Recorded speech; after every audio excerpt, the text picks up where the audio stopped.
ഛത്തീസ്ഗഡിൽ അറസ്റ്റിലായ കന്യാസ്ത്രീകളുടെ ജാമ്യാപേക്ഷ ഇന്ന് ഹൈക്കോടതിയിൽ സമർപ്പിക്കും എന്നുള്ളതായിരുന്നു. പക്ഷേ ഇപ്പോൾ വരുന്ന അപ്ഡേറ്റുകൾ അനുസരിച്ച് ഈ ജാമ്യാപേക്ഷ ഇന്ന് ഹൈക്കോടതിയിൽ സമർപ്പിച്ചേക്കില്ല എന്നാണ്.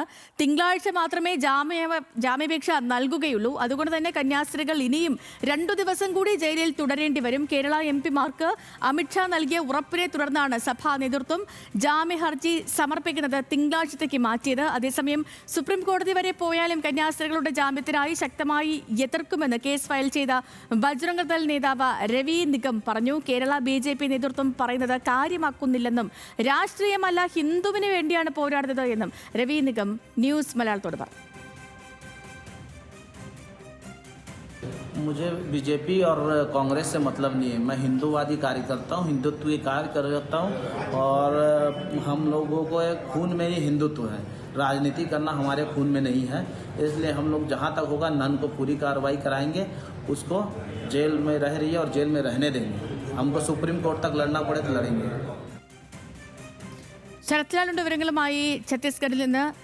ശരത്ത്, ഈ സഭാ നേതൃത്വം കന്യാസ്ത്രീകൾക്കായി ഇന്ന് ബെയിൽ ആപ്ലിക്കേഷൻ നൽകുമെന്നായിരുന്നു വന്ന വാർത്തകളൊക്കെയും. എന്താണ് ഇപ്പോഴത്തെ പിന്മാറ്റത്തിനുള്ള കാരണം? Good morning Sethulakshmi. ഇന്നലെ അർദ്ധരാത്രിയോടുകൂടിയാണ് സഭാ നേതൃത്വം ഇത്തരം തീരുമാനത്തിൽ എത്തിയെന്നാണ് നമുക്ക് ലഭിക്കുന്ന വിവരം. കാരണം തിങ്കളാഴ്ച മാത്രം ചെയ്താൽ ഹർജി ഫയൽ ചെയ്താൽ മതി. നാളെ, അതായത് ഇന്ന് വെള്ളിയാഴ്ചയാണ്. ഇന്ന് ഹർജി ഫയൽ തിടുക്കത്തിൽ ഹർജി ഫയൽ ചെയ്തുകൊണ്ട് കാര്യമായ ഒരു ഗുണമൊന്നും ലഭിക്കില്ല. ഇന്ന് തന്നെ ജാമ്യം ലഭിക്കില്ല. അതുമാത്രമല്ല, അമിത്ഷായുടെ ഉറപ്പ് അനുസരിച്ചുള്ള കാര്യങ്ങൾ നീക്കേണ്ടതുണ്ട്. അതിന് കുറച്ച് സാവകാശം ആവശ്യമുണ്ട്. ഏത് കോടതിയിലാണ് ഹർജി ഫയൽ ചെയ്യേണ്ടത് എന്നത് സംബന്ധിച്ച് ആശയക്കുഴപ്പം ഇന്നും തുടരുന്നു. അതുകൊണ്ട് മാത്രമാണ് ഹർജി ഇന്ന് ഫയൽ ചെയ്യേണ്ട എന്ന കാര്യത്തിൽ ഒരു തീരുമാനത്തിൽ സഭാ നേതൃത്വം എത്തിച്ചേർന്നതാണ് നമുക്ക് ലഭിക്കുന്ന സൂചന. ഏതായാലും സഭാ അധികൃതർ ഇക്കാര്യത്തിൽ പൂർണ്ണ രൂപത്തിൽ കൂടുതൽ നിയമ വിദഗ്ധരുമായി ഇന്നുമായും ചർച്ച നടത്തും.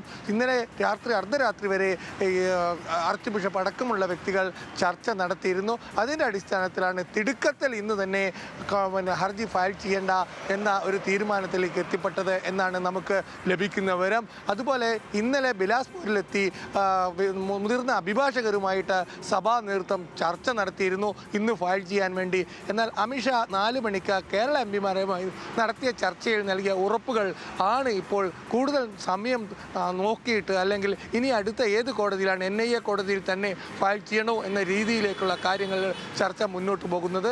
ഏതായാലും സർക്കാർ ഒരു കാരണവശാലും ഈ ഹർജിയെ, അതായത് ജാമ്യ ഹർജി എതിർക്കില്ല എന്നൊരു ഉറപ്പ് അമിത്ഷാ നേരിട്ട് തന്നെ നൽകിയ സാഹചര്യത്തിൽ ഹർജി നല്ല രീതിയിൽ പ്രിപ്പയർ ചെയ്യാനും കൂടുതൽ രേഖകൾ ഹർജിയോടൊപ്പം ചേർക്കാനും കൂടി സമയം ലഭിക്കുന്നതിനാണ് ഇക്കാര്യത്തിലൊരു സഭാ നേതൃത്വം നീട്ടിക്കൊണ്ടുപോയത്. എന്തായാലും 10 ദിവസമെങ്കിലും ഈ കന്യാസ്ത്രീകൾ ഇപ്പോൾ ഇന്നത്തേക്ക് 8 ദിവസമാണ്, ഇനി 2 ദിവസം